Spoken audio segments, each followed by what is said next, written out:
Blair The Flair Cobbs here in Las Vegas. Blair, it's good to see you again. How are you? Oh, wonderful, wonderful. I'm living one blessing at a time. We just watched you work out there, and during your workout, you was going over the fight with Adrian Broner. You was calling out what was happening in that fight. You was talking about what would happen if you fought Conor Benn.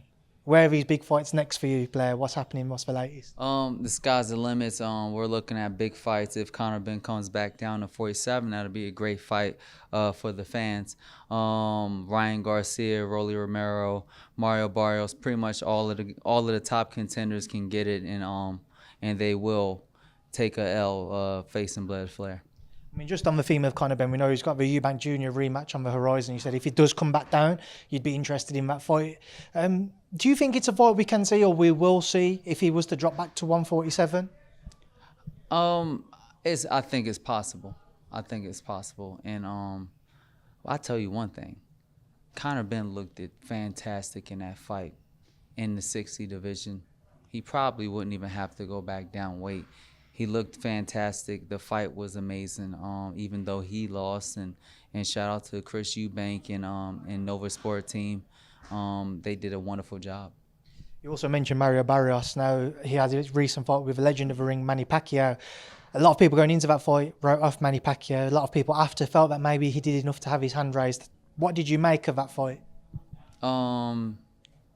Manny Pacquiao is just a little bit up there in age, and Mario Barrios is just not necessarily that good, and it just made for a good theater. I think that the judges were pretty fair, to say, and I look forward to seeing what happens next.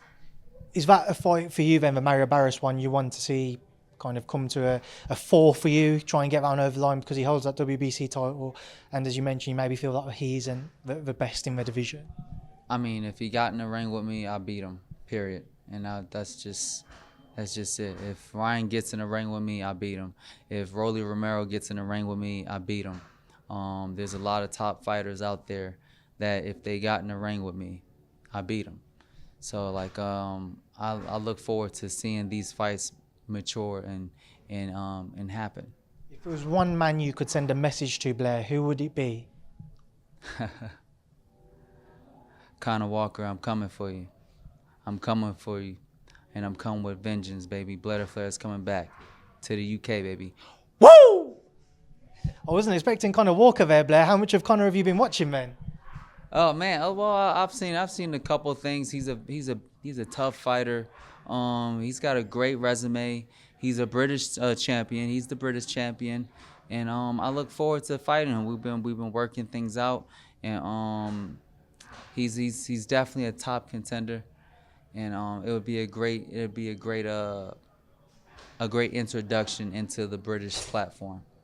So one that you'd want to take over to the UK, you want to travel over and fight in front of those British fans? Absolutely, I would love to put on for the British fans and represent boxing the right way. Just last one from me, Blair. Obviously this weekend, Canelo Crawford. You get your take on that fight, please? I'm rooting for Crawford.